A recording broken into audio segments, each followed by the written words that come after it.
এই বাবারে, এ আমলের চাইতো এলেমের গুরুত্ব হলো বেশি। এই জন্যই ছোট্ট ছেলে ও যে দাঁড়াইছে বাবা, ওই 22 পারা কোরআনের হাফেজ হইছে, ও সাহস করিয়া দাঁড়াইছে। নামাজ ভঙ্গের কারণ 19টি বলতে পারবো বাবা। ওর পরে নামাজ ফরজ হয় নাই, রোজা ফরজ হয় নাই, পর্দা ফসিদা ফরজ হয় নাই, কিন্তু ওর বাবা মায় আগে দিছে, এলেমটা আগে শিক্ষা করলো। এখন যেই কোনো আমল করার জন্য সহজ হয়ে গেল। এই জন্য আমলের সেই তো এলেমের গুরুত্ব। কোন তালে আছেন? নৌকা ডুবে হেলেছেন, ভাঙ্গা নৌকা তালি দেন আর আল্লাহর কাছে দোয়া করেন আল্লাহ তৌফিক দেন। সালমান ফার্সি রাদিয়াল্লাহু তাআলা আনহু 250 বছর বয়সে তিনি ইসলাম গ্রহণ করছে। এরপরে তিনি বড় আলেম হয়েছে বাবারে। সারা বাংলাদেশ কেন সারা পৃথিবীর ভিতরও তার একটা পশম বরাবর কোনো পীর বুজুর্গ গাউস কুতুব হইতে পারে নাই। আপনিও তো চেষ্টা করলে পারবেন, পারবেন না? যাই হোক, অনেক কথা। তাহলে বাবা আমি কি বলছিলাম, আয়াতের অর্থখানা শোনেন। অর্থটা শোনা লাগবে না, এ তো ভূমিকা শুনলেন। অর্থ হইল আল্লাহ কয় কুল হাল ইয়াস্তাউল্লাযীনা ইয়ালামুনা ওয়াল্লাযীনা লা ইয়ালামুন। ও আমার উলামা কেরাম ভাইরা বাবারা, মনে রাখেন, তলবিলেমরা মনে রাখিস। আমার ওয়াজটুকু মুখস্থ করে ওয়াজ করবি, তোর ওয়াজ আমার সেইটারও বেশি শুনবে। কারণ আমি হইলাম বুড়া আর তুমি হইলা জোয়ান মানুষ, মুখস্থ করে এলাম। আলেম ওলামাদের জন্য জরুরি বেশি। আল্লাহ ফরমান কুল, যেখানে কোরআন শরীফের ভিতরে কুল আছে সেখানে আল্লাহর একটা হুকুম আছে। নবী আপনি হুকুম দেন, বইলা দেন, হাল ইয়াস্তাউল্লাযীনা ইয়ালামুনা ওয়াল্লাযীনা লা ইয়ালামুন। দুনিয়ার ভিতরে যারা জানা মানুষ আর যারা না জানা মানুষ, এই দুই দল কি কোনোদিন সমান হইতে পারেনি? কি বলেন আপনারা? আল্লাহ জিজ্ঞাসা করে, প্রশ্ন করে, আবার আল্লাহ বলে না, জানা আর আজানা কোনোদিনও সমান হইতে পারে না। শুধু আল্লাহ বলবেন কেন, আপনাদেরও তো বলা হয়, বলতে হয় বাধ্য। আপনারা বলবেন না জানা আর আজানা সমান নেই? এই লড়াছড়া দিলে উপায় নাই। এ অগয় বাদামের প্যাকেটটা কাটিয়ে আতে নেন, বাদাম আর বুটের প্যাকেটটা নেন, পরে খাইতে দিবেন। এই বাড়ি বাইরে যাই খাবি, বাজার মিলেন কে? দুনিয়ার ভিতরে সবচেয়ে খারাপ জায়গা বাজার, নাম শুনছেন না আপনারা? এখানে একটা নেকের মসজিদ সবচেয়ে ভালো জায়গা মিলাইলেন, আবার বাসটাও বাজারটা কোন জায়গায়? কেন? আমি আমার বাড়িতে দেশে একটা মাহফিল করি, আপনার আপনার মাদ্রাসায় হ্যাম্বেল পোস্টারে লেখা দেয় বড় কইরা, এই মাহফিল উপলক্ষে যদি কোনো দোকানদার যদি বাজার বসাইতে আসো বা দোকান নিয়ে আসো, আসার সাথে সাথে 5,000 টাকা জরিমানা। আর এইটা কইলেই সারি, তারপর পিড়ানি খাই ফাও। কারণ ওরা হইল বেহায়া, বেশরম, বেলজ্জা, ওদের শরম লজ্জা নাই। ফারাবার দিয়ে ফিরেলেও ফিরতে চায় না। অগরের পাশার মধ্যে ইবলিশ শয়তান আইক্কালা বার দেখালে ঘোরে। যেহেতু ওখানে একটু নেকের কাজ হবে, তবু 5 জন যদি বসাইতে পারি, 10 জন ফোলাফান যদি মাইয়ে ফোলা যদি আইন ওখানে বসাইতে পারি, তাহলে গুনার কাম হইল। যতগুলো নেকি করবে সব নেকি ধুয়ে যাবে। ওয়াজ মাহফিল করা নফল, ফরজ ওয়াজিব না। যদি আগামী বছর ওয়াজ না দেন গুনাহ হবে না, ফরজ না। কিন্তু বাবা এই আপনার বাড়ির থেকে এই বাজারের কারণে এই গজা খাইতে আর ওই যে আপনার বাদাম সিনেসার চানা বাদাম খাইতে আছে, জীবনে কোনোদিন দেখায় নাই। আর বাপ মার পুষছেও ওই খাইতে নিকে মাইয়া পোলা পর্যন্ত আসে, যুবক যুবতী পর্যন্ত আসে। একটা যুবক একটা যুবতীর গায়ের ভিতরে গসা দেয়, এতে যে গুনাহ হবে, এইরকম 50টা ওয়াজ দিয়েও তো ওই গুনাহ ডাক্তার পারবেন। দরকার হয় ওয়াজ বন্ধ করেন, বাজার ডোল দিয়ে দেন যে হ্যাঁ বাজার মিলবে। আর দরকার হলে বাজার বন্ধ করেন, ওয়াজ চলবে। মানুষ 3 জন হোক, ওই 3 জন মানুষ 3 লক্ষের চাইতেও ভালো দিন না বাজার মিলতে। এগুলা খারাপ জিনিস। ওই কতক্ষণ পর বাজার দিয়ে একটু ঘুরিয়ে গিয়ে হান্তান, আর কতগুলা বখাইটা ফোলাবান আছে, এ নাই বহে নাই ওহিন্দে করে তৈস নইস। এই মিয়া, একজনের 3 ছেলে, কয় ছেলে?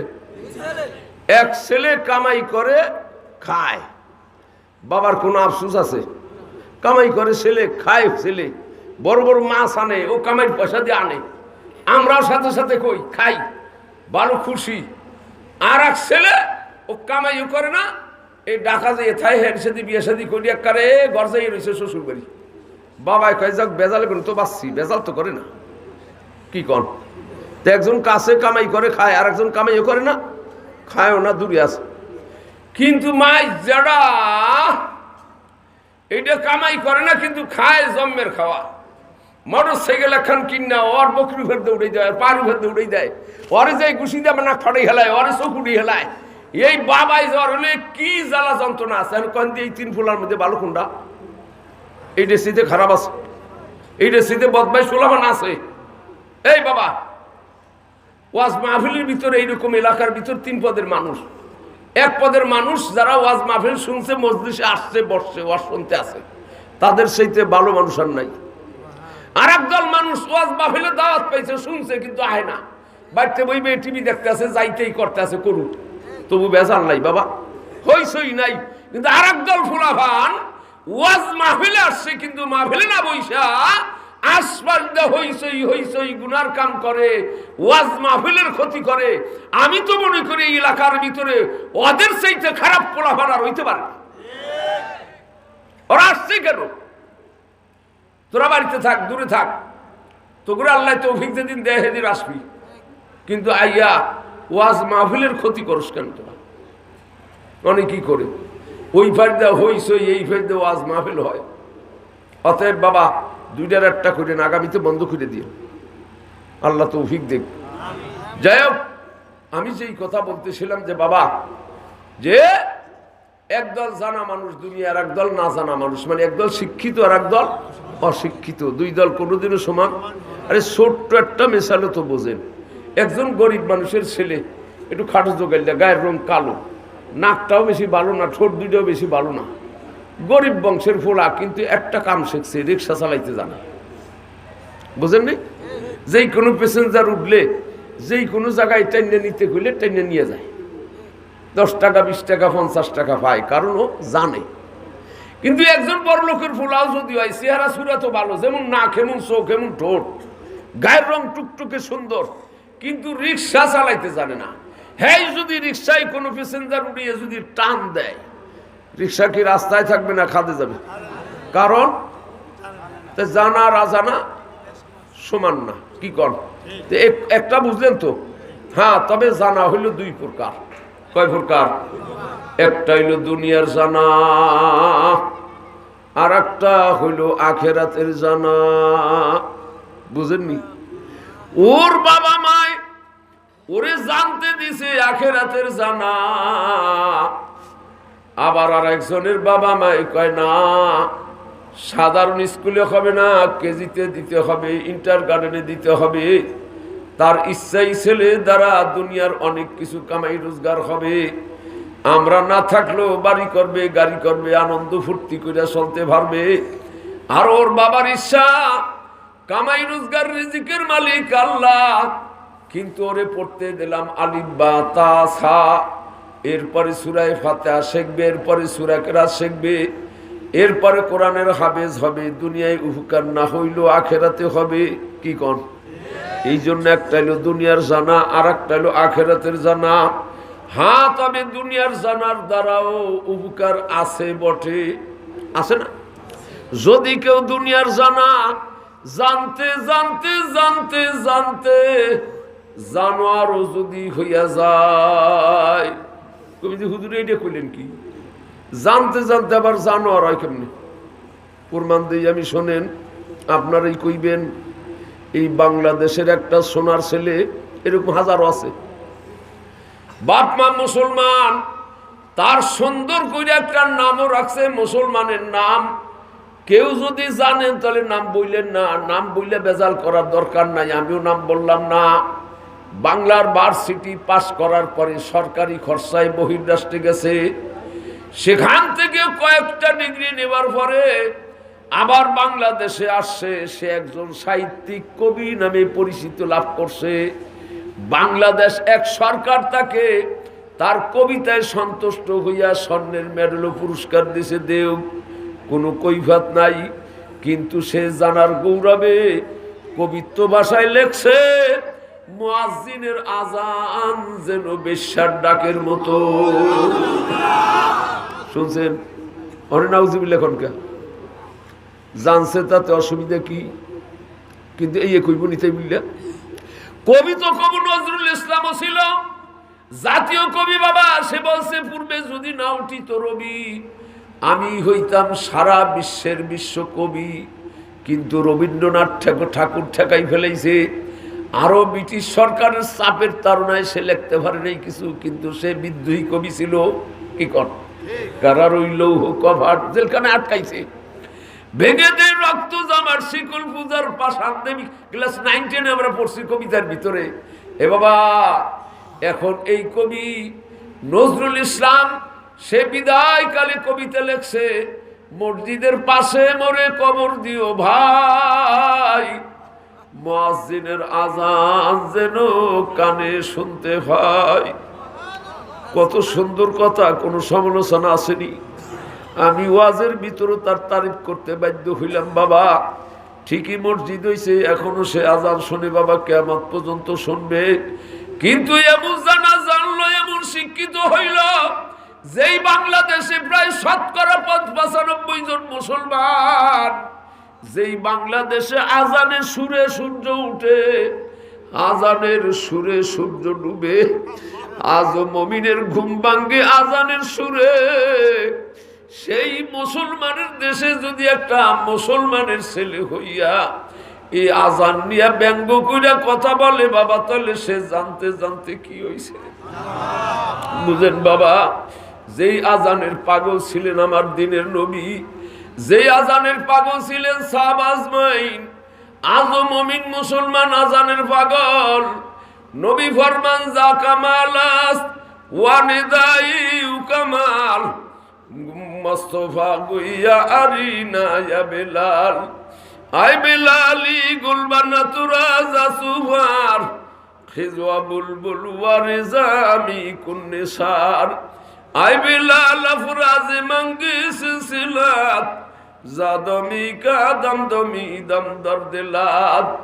মুস্তফি শরীফের 3টা শের আমি বলছি বাবা ফার্সিতে। বাবা যদিও আপনারা অনেকেই ফার্সি ভাষা বোঝেন না, কিন্তু একটা শব্দ বারবার বলছে, এইটা তো বলছেন কি? বেলাল কি কন? আই বেলালি গুলবানা তুরা জাসুফার, খিজওয়া বুলবুল ওয়া রিজামি কুন্নিসার। বুখারী শরীফের হাদিসের বারত, আরিহনা ইয়া বিলাল বিলাজান। আল্লাহর নবী ডাকে, ও বেলাল, বেলাল গো, লাব্বাইকা ওয়া সাদাইকা আবি আনতা ওয়া উম্মি আনতা ইয়া রাসূলুল্লাহ।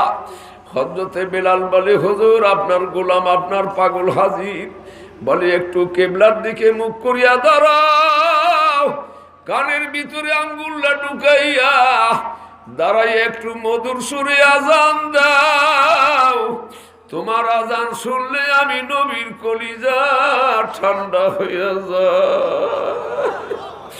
আরে যেই আজান শুনলে দিনের নবীর কলিজা ঠান্ডা হইত রে বাবা, সেই আজান নিয়ে যদি আমাদের দেশে কোনো মুসলমানের ছেলে ব্যঙ্গ করে বাবা, তাহলে সে জানতে জানতে কি হইল।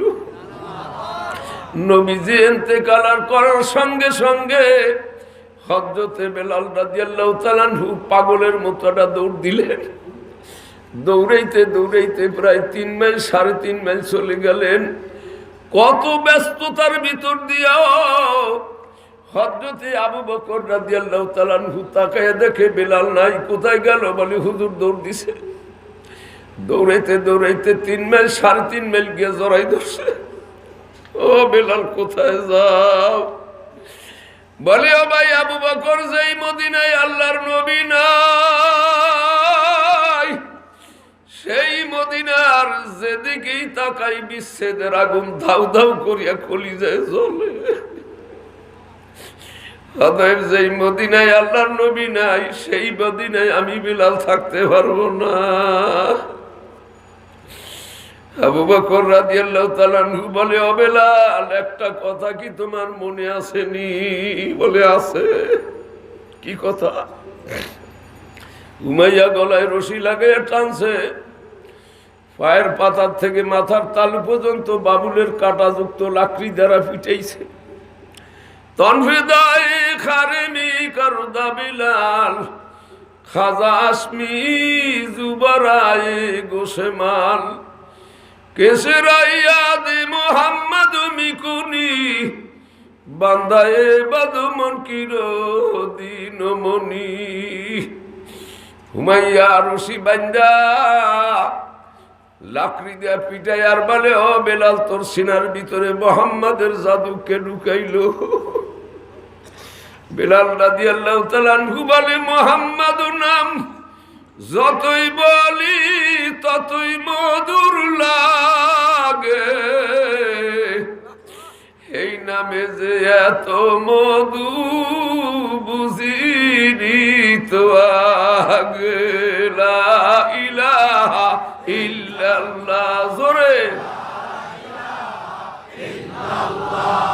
লা ইলাহা ইল্লাল্লাহ,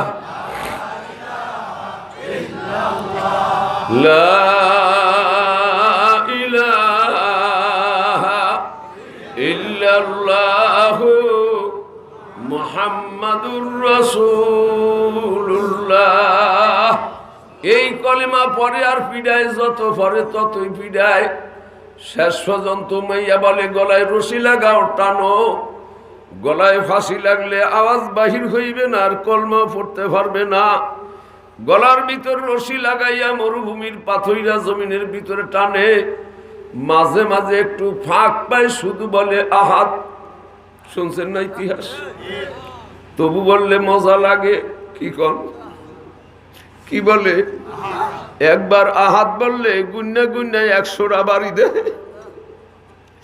তাকে সিদ্দিক উতরব বুগুজাস্তে তাপ, উতরবাজ বাহরে কারে মিবারাপ, চশমে উপর রাবে সুদ্দেল পুরওয়ানা, যা আহাদ মিয়াতে বুয়ে আসোনা। হযরতে আবু বকর রাদিয়াল্লাহু তাআলা আনহু পার দিয়া যাইতেছে, দেখে একটা লোক কালো গলায় রশি লাগাইয়া টানে।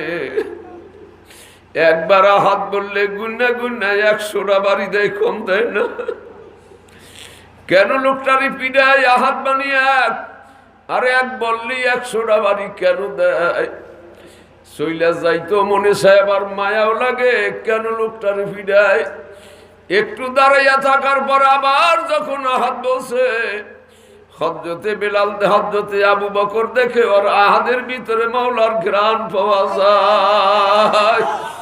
চশমে উপর রাবে সুদ্দেল পুরওয়ানা, চশমা মানি বাবারে চক্ষু, আম মানি পানি। চক্ষু তার পানিতে ভরিয়া গেল, গাইছে বইডা বইডা পানি টপকাইয়া পড়ে। বাদাজা খেলো আতপাদিদা সুপান্দিদাত, কাজহুদা খাবিয়ামি দার এতেকাদ, আলো মাসার রাস্তে পানা দারে কাম, গুপ্তে করদম তওবা ফিস্তে আয় হোমাম। চতুর্দিকে ঘুরে আর সুযোগ তালাশ করে কেমনে বেলালের সঙ্গে কথা বলি। রোদের তাপ যখন বাড়িয়ে গেছে, রাখালের দলেরও বাবারে গরম ধইরে গেছে, শরীর বিরক্ত লাগতেছে। বেলালের 2 হাত 2খানা বাইন্দা, বড় বড় খুঁটা গাইরা টান কইরা বাইন্দা, পাও 2টার বড় বড় খুঁটা গাইরা টান কইরা বাইন্দা, বুকের ভিতরে 5-7 মিনিট একটা পাথরে চাপা দিয়া যখন একটু দূরে গেছে, এই ফাঁকে হযরতে আবু বকর বলে, ও বেলাল, বেলাল গো, পাগলামি করিস না। তুই জোরে জোরে চিৎকার দিয়া হাত বলিস না। আলো মাসার রাস্তে পানা দারে কাম, গুপ্তে করদম তওবা পিস্তে আয় হোমাম। সারে আলমের খবর আমার মাওলায় জানে। আরে আহাদ শব্দ যদি সিনার ভিতরে লুকাইয়া রাখো, তাও তো মাবুদে জানবে, তুই প্রকাশ করিস না, গোপন রাখ। আল্লাহ তোরে সওয়াব দিবে, কারণ একবার প্রকাশ করলে 100টা বাড়ি দেয়। তোর দেহ শরীরের পরে লাকড়ি দেয়া পিড়ায়, কিন্তু আমি আবু বকরের কলিজায় লাগে। আয়তানে মানাই রাগে মান প্রযুত তওবারা গুনজা কুজা বাসদরু বর্গে কা হাম পেশে তু আয়তান দে বাত মানসুদা নাম তু কুজা খা হাম ফেতা। হযরতে বেলাল বলে, ও ভাই আবু বকর, আমার দেহ শরীরে শিরায় বসিরায় 36 কোটি পশমের গুড়ায় গুড়ায় সর্বত্র সব জায়গায় আমার মাওলার ইশকের আগুন, প্রেমের আগুন ধাউ ধাউ করিয়া জ্বলে। একটা পশম পরিমাণের জায়গাও খালি নাই যেই জায়গাতে আমি আহাদ আর কলমা লুকাইয়া রাখবো। লুকিয়ে রাখবো কোথায়? সব জায়গায় মাওলার ইশক মোহাম্মদ বোঝায়। তনে মান হায় রাগে মান প্রযুতু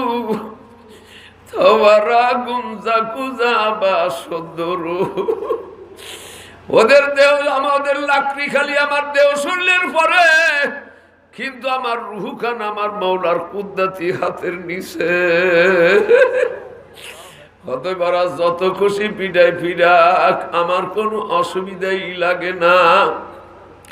বিলাল রাদিয়াল্লাহু তাআলা আনহু আবু বকর রাদিয়াল্লাহু তাআলা আনহু কাঁদে আর চিৎকার দেয় আর দৌড়ায় আল্লাহর নবীর কাছে গিয়ে বলি, ইয়া রাসূলুল্লাহ, আপনার একজন আশিক পাগল। নবী বলে, বিলাল যত টাকা লাগে কিনে আনো। লম্বা চূড়া ঘটনা। কিনে আনলো, হাত পায়ের বান্ধন খুললো, বুকের পরে পার্থ সাফার সরাইলো, আস্তে দইরা উঠাইয়া কাদের পরে হাত দিয়া 4 আঙ্গুল 6 আঙ্গুল কইরা হাঁটে, কারণ শরীরের কিছু বাকি রাখে নাই বাবা। নিতে নিতে আল্লাহর রসুলের দরবার পর্যন্ত যখন নিছে, পূর্ণিমার মতো চেহারাখানা দেখাই কুল্লু মুসিবাতিন বাদা ইয়া রাসূলুল্লাহি সাগীরা। একটা চিৎকার দেয়া বললে, হুজুর আমার গায়ে যত পিডান পিটাইছে, যত ফাবুলের কাঁথা ঢুকাইছে, পিঠের চামড়া গুলার উঠি পিঠার মতো উঠে গেছে। হুজুর আপনার চেহারা দেখার সঙ্গে সঙ্গে সব ভালো হয়ে গেছে, আমি পুরা সুস্থ হয়ে গেছি।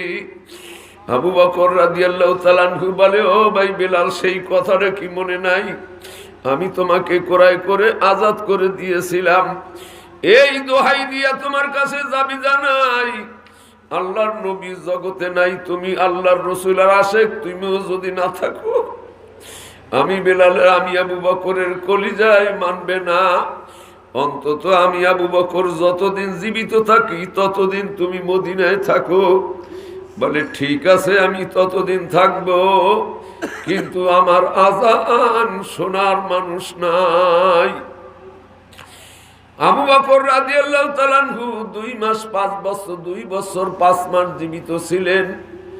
ইন্তেকালের সঙ্গে সঙ্গে একটা দৌড় দিছে, এক দৌড়ে সিরিয়া আবিসিনিয়ায় চলিয়ে গেছে। বাকি জিন্দেগি তিনি সিরিয়ায় ছিলেন। ওমর রাদিয়াল্লাহু তাআলা আনহুর খেলাফতের সময়, তখন নবীর ইন্তেকালের 10 বছর পরে হযরতে বেলাল রাদিয়াল্লাহু তাআলা আনহু ঘুমের ঘরে স্বপ্নে দেখতেছেন আল্লাহর নবী তাকে হাতছানি দিতে আছে। ও বেলাল, আর কতকাল দূরে থাকবা, তাড়াতাড়ি আসো। ঘুম ভেঙে গেছে, ঘুম থেকে জায়গা বিছানায় বৈশা বৈশা মুস্কি মুস্কি হাসে। তেনার স্ত্রী ঘুম থেকে জায়গা, স্বামীর হাসন দেখা বুকে জড়াই ধরছে, স্বামী গো, নবীর ইন্তেকালের পরে 10 বছরের ভিতরে রাত দিন কখন আপনার চোখের পানি শুকায় না, খালি আমার নবীর দেখা কবে পাবো, নবীরে কোথায় পাবো, এই বইলা রাত দিন 24 ঘন্টা কাঁদতেন, চোখের পানি আর শুকায় নাই। কিন্তু আজকে আপনি ঘুম থেকে জায়গা একা একা বসে কেন মুস্কি মুস্কি হাসেন? নিশ্চয়ই কোনো অঘটন ঘটছে। কি অঘটন ঘটছে বলেন? বলে, বিবি অঘটন না, সুসংবাদ। বলে কি? বলে, আল্লাহর নবী স্বপ্নের ভিতর আমাকে হাতছানি দিছে, আমার আর বুঝতে বাকি নাই আমি এই জগতে থাকবো না। আমি এই খুশিতে হাসতেছি, আল্লাহর নবীর সঙ্গে গিয়ে আমার মিলন হবে। বিবি গলা জড়াই দুইটা কান্দে, হযরতে বেলাল হাসে। এমন জীবন কর হে গঠন, মরণে হাসিবে তুমি, কাঁদিবে ভুবন। ভোর সকাল বেলায় উঠের পরে সোয়ার হইয়া মদিনার দিকে রওনা। মদিনার রওজায় গিয়েই বসে বসে কাঁদতেছেন। আপনাদের অসুবিধা হয় বাবা? হাসান হোসেন রাদিয়াল্লাহু তাআলা আনহুমা দুই ভাই দেখেই গিয়া জড়াই ধর সামান্না নাজির আশেককে। 10 বছর পরে আবার মদিনায় পাইলাম। বেলাল রাদিয়াল্লাহু তাআলা আনহু দুই ভাইয়ের গলা জড়াই দুইটা গড়াগড়ি খায় আর কাঁদে চিৎকার দিয়া। যেই সাহাবা যায় সেই কাঁদে আর গড়াগড়ি খায়। কয়েক মিনিটের ভিতরে কয়েক হাজার মানুষ জমা হয়ে গেছে, সবাই কাঁদে। হাসান হোসেন রাদিয়াল্লাহু তাআলা আনহুমা দুই ভাই দাঁড়াইয়া ভাষণ দিলেন, বন্ধুরা কান্না বন্ধ করেন, এইভাবে যদি কাঁদি এখনই একটা কিয়ামতে সোগরা হয়ে যাবে। অতএব 10 বছর পরে আমার নানাজির আশেককে মদিনায় পেয়েছি। যেই নানাজি তারা আজান শোনার পাগল ছিল, আমরা তার কাছে অনুরোধ করব সেই মধুমাখা আজান একটু শোনা। সবাই ধরলেন, ওঠো বিলাল মিনারাতে, সময় বইয়া যায়, আজান দাগ মধুর সুরে, শুনতে মনে চায়। বিলাল তুমি দাগো আজান, শীতল হবে তামাম জাহান। তোমার আজান শুনলে পরে ঘুম ভাঙ্গিয়া যায়, আজান দাগা মধুর সুরে, শুনতে মনে চায়। বেলাল রাদিয়াল্লাহু তাআলা আনহু বলেন, আল্লাহর নবীজির কলিজার টুকরা দয় অনুরোধ করছে, হাসান আর হুসাইন রাদিয়াল্লাহু তাআলা আনহুমা এখন আর আজান না দিয়া পারি না। আমি নারায় পর উঠলেন, উঠেই গিয়া আল্লাহু আকবার আল্লাহু আকবার 4 বার বললেন। মদিনার এক প্রান্ত থেকে অন্য প্রান্ত পর্যন্ত আসমান জমিন পাহাড় পর্বত গাছপালা সব কিছু থরথর থরথর করে কাঁপতে শুরু করলো। মদিনার মানুষ অস্থির। যেই মদিনায় আল্লাহর নবী সোয়া কিয়ামত পর্যন্ত এই মদিনায় ভূমিকম্প হবে না, কেন থরথর করে কাঁপতেছে? সবাই খেয়াল করে দেখে হযরতে বেলালের আজান শোনা যায়। সবাই যেন খুশিতে আনন্দে নাচতেছে।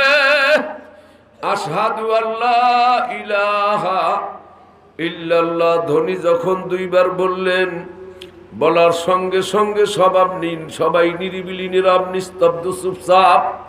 পাখির কিচির মিচির চলে না, বাতাসও যেন বয় না।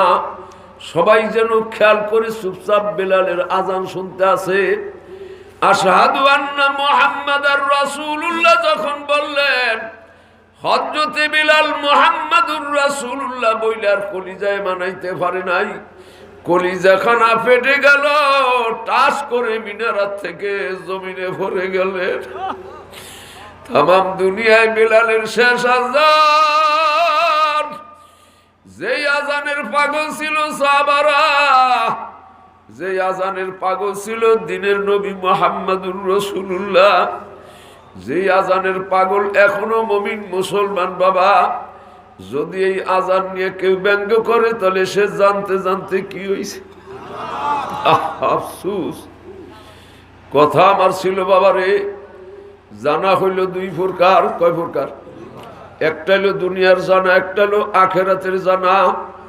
দুনিয়ার জানা জানতে জানতে একজন যত বড় জানওয়ালাই হোক না কেন, তার এই দুনিয়ার জানার দ্বারা উপকার আছে বটে।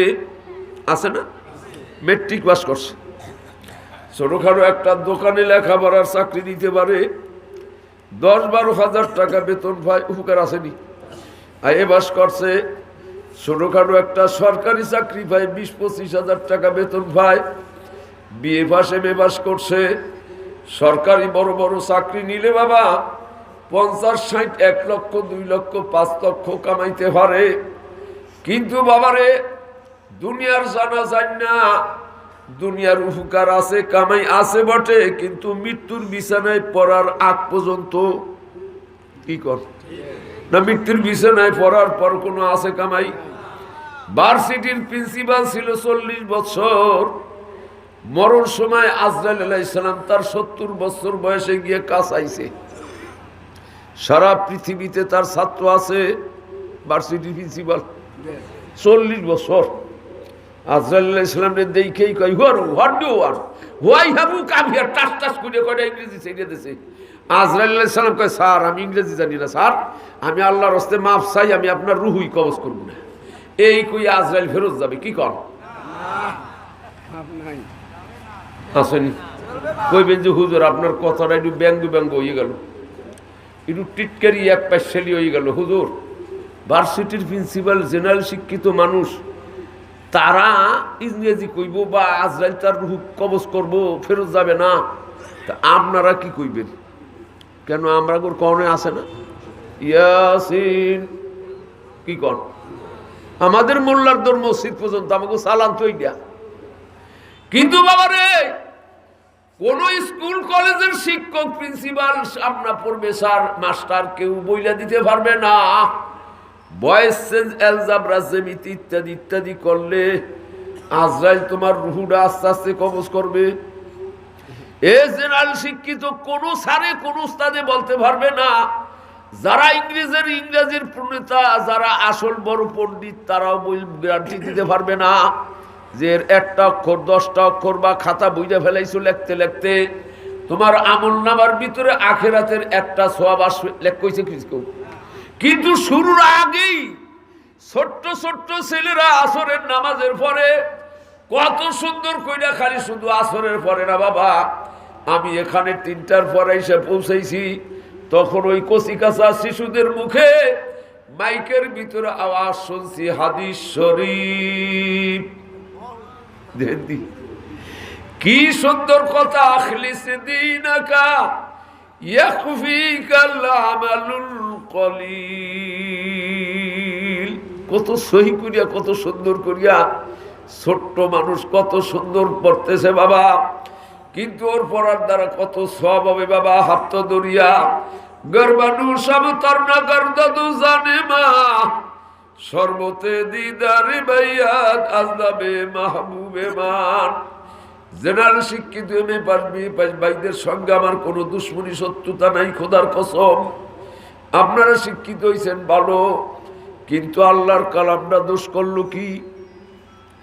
আপনাদের মতো এইরকম শিক্ষিত ভার্সিটির ছেলেরা মাথায় পাগড়ি, মাথায় টুপি, সুন্দর সুন্নাতি দাড়ি, ভোর সকাল বেলায় কোরআন শরীফ তেলাওয়াত না কইরা তারা বাহির হয় না। কি কর?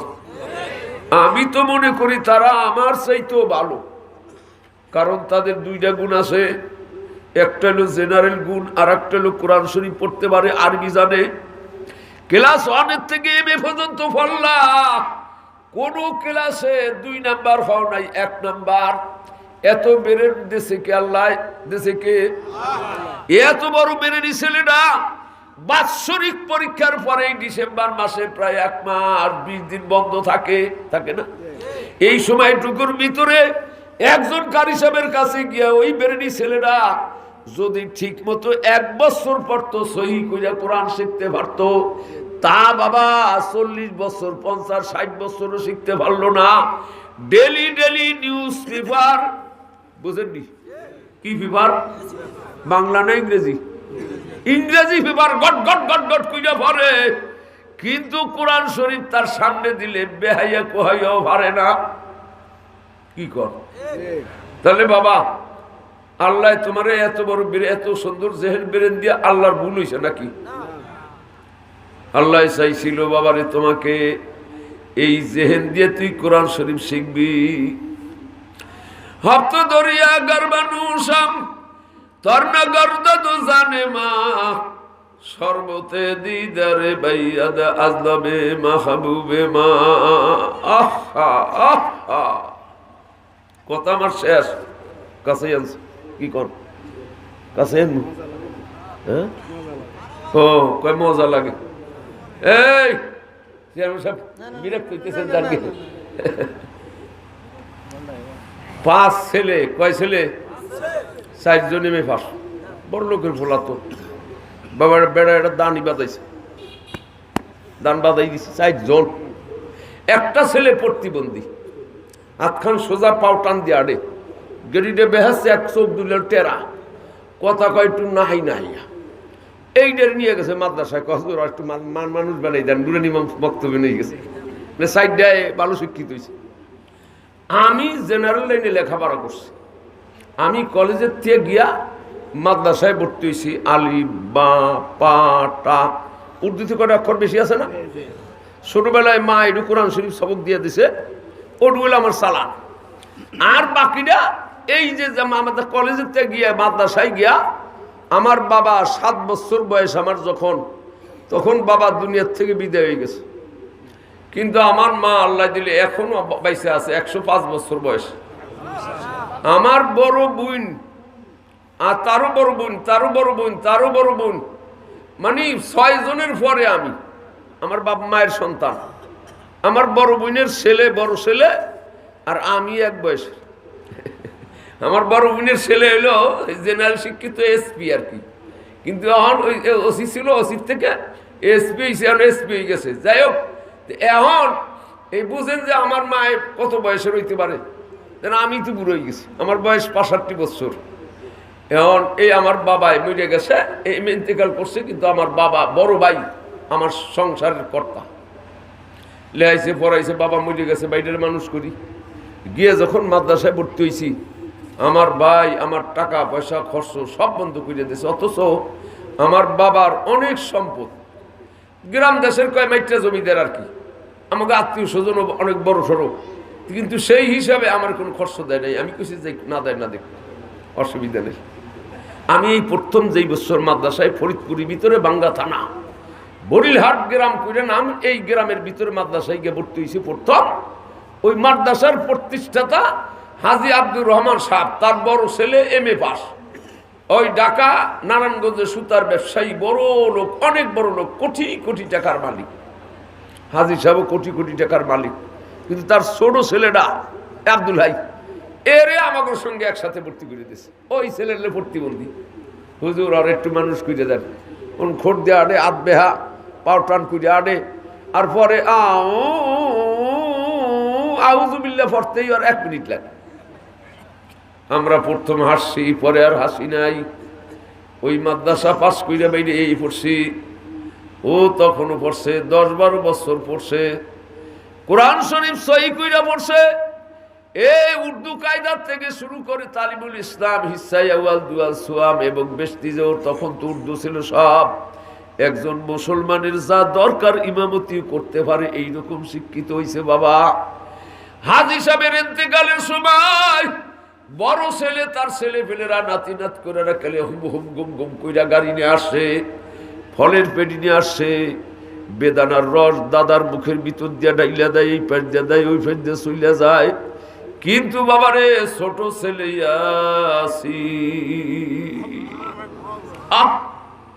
তাই বলি হপ্ত দরিয়া গর্বানু সবু তর্ণা গর্দাদু জানে। হপ্ত বোঝেন, হপ্ত মানি 7, দরিয়া মানি সাগর। গর্বানি সাপ, মরণকালে তোমার বাবার যেই কলিজা শুকাইয়া যায়, পানির প্যাস লাগে। 7টা দরিয়ার পানিও যদি বাবার সিনার পরে ডাইলা দাও, বাবা মার কলিজা ঠান্ডা হবে না। কিন্তু মাওলার দিদারে শরবত সূরা ইয়াসিন থেকে 7খানা আয়াত যদি শুনাইয়া দাও, 7টা দরিয়ার পানি চাইতো বাবা মার কলিজা ঠান্ডা হইয়া যাবে। আমার মা এত বৃদ্ধ মানুষ, খালি দোয়া করি মাবুদ গো, আর তো কিছু করার নাই। আমার মা যতদিন বাইসা থাকে, সুস্থতার সহিত সহিভাবে নেক আমল করার তৌফিক দিয়েন। ঘরে যেন পুইনে না থাকে, আল্লাহ তাই রাখছে। কারণ আমি ছেলে বারবার দোয়া করি, আপনাকে লইয়া দোয়া করি, আমার মাকে এখনো সুস্থ রাখছে আল্লাহ, দিলে হাঁটে চলে বাড়ির ভিতর দিয়া। আমার মা বলে আমার কলিজাটাই অনেক বড়, কারণ আমার সোনার মানিক আমার মরণকালে সূরা ইয়াসিন শুনাইবে। আমার সোনার মানিকের 4 ছেলে বাবা, এই যে আগে ওয়াজ কইরা গেল, ওই ছেলে সেই পরিচয় দিল, হুজুর আপনার বড় ছেলে আমার বন্ধু মানুষ, আমরা একসঙ্গে ঢাকায় কাজকর্ম করি, ওয়াজ নসিহত করি। এর পরের ছেলে বড় ছেলে মৌলানা মুফতি, মাইজা ছিল হাফেজ মৌলানা মুফতি বাবারে, তারপর ছোট ছিল হাফেজ, এরপরে মৌলানা লাইনে এই বছর পড়বে বাবা। এই জন্য আমার মা কত খুশি বাবা, যে আমার কলিজাটা অনেক বড়, আমার সোনার মানিকেরা আমার কবরের পাশে দাঁড়াইবে, আমার শিউরে বৈশাখ কোরআন শরীফ তেলাওয়াত করবে বাবা। তার মনে সাহস কত, আমার মরণকালে আমার মাওলায় আমাকে কষ্ট দিবে না। এ বাবা, তোমার বাবা তোমাকে নিয়ে এইরকম বর্ষা করুক আমরা চাই। বাবারে, আল্লাহর কালাম কোনো দোষ করে নাই, নাজ নেয়ামত আল্লাহ দিছে, নিয়ামতের শুকরিয়া আদায় করো, আল্লাহর কালাম শিখো। নৌকা ডুবাইয়া দেশের পারেন নাই, একটা ছেলে দেন, নাতি নাতকুনদেরকে দেন, অন্তত নুরানি মক্তবে দিলে 3 বা 4 বছর, 3 বছরের কোর্স যদি পড়ে বাবা, এক অক্ষরও পড়ে নাই, সরে সরে কখও পড়ে নাই, এই ছেলেটারাই নাই নুরানি মক্তবে দিবেন, 3 বছর পড়বে, ক্লাস 5 পাস করিয়া বাইরে আইবে, ইংরেজি অঙ্ক হাতের লেখা ওই স্কুলের ছেলেদের চাইতে যদি ভালো না হয় 5টা কথা বন্ধ কইয়েন। এরপরে বাবার কোরআন শরীফ সহি কইরা পড়বে, হাদিসগুলা মুখস্থ করবে। একটা মুসলমানের জিন্দেগিতে যা দরকার এই 3 বছরের ভিতরে সব শিক্ষা ফেলাইবে। এরপরে যদি আপনি স্কুলও দেন, আপনার ওই ছেলে বিএ পাস করলো, ইমামতি করতে পারবে। ঠগা আছে এ বাবা, দুনিয়ায় জানা, দুনিয়ার লাইনে পড়ে, দুনিয়ায় লাভ আছে, টাকা পয়সা কামাই করে। আখিরাতের লাইনে আমরা যারা পড়ছি, আমাদের কি আল্লাহ দুনিয়ায় চলায় না? কি কর, এই যে হুজুরে তার বাপ মায় তো নিয়ত করে পড়াইছে যে আখিরাতের কামাই খামু, তাহলে দুনিয়ায় আল্লাহ তা করে চলায় না? আমি এই যে বললাম, আমার সঙ্গী সাথীরা একসঙ্গে যারা ছিলাম, কেউ বড় বড় ডাক্তার হয়েছে, কেউ ঢাকা জসকোট হাইকোর্টের উকিল হয়েছে, জড়াই ধরে দোস্ত আমাদের সেইটা, আমার সেইতে তোরে আল্লাহ অনেক ভালো রাখছে, কারণ ছোটকালের বন্ধু, এই জন্য তুই কুয়ে জড়াই ধর। এ বাবা, আমি এই জেনারেল লাইন থেকে এই লাইনে গিয়া বাবারে আমি খালি শুধু দাওরা পাস করছি, মৌলানা সাহেব হইছি গহরডাঙ্গা মাদ্রাসা। আমার নামের আগে কোনো মুফতি নাই, মুহাদ্দিস নাই। আমার পরে যে আমার ছেলের বয়সের চাইতে কম, তার নামের আগে মুফতি আছে, বুঝেন নাই? কারণ আমি যখন গহরডাঙ্গা পড়ছি তখন বাংলাদেশে ইফতার কোনো মাদ্রাসাই ছিল না, প্রায় দেওবন্দে যাওয়া লাগছে বাবা, এখন সব মাদ্রাসায় ইফতার।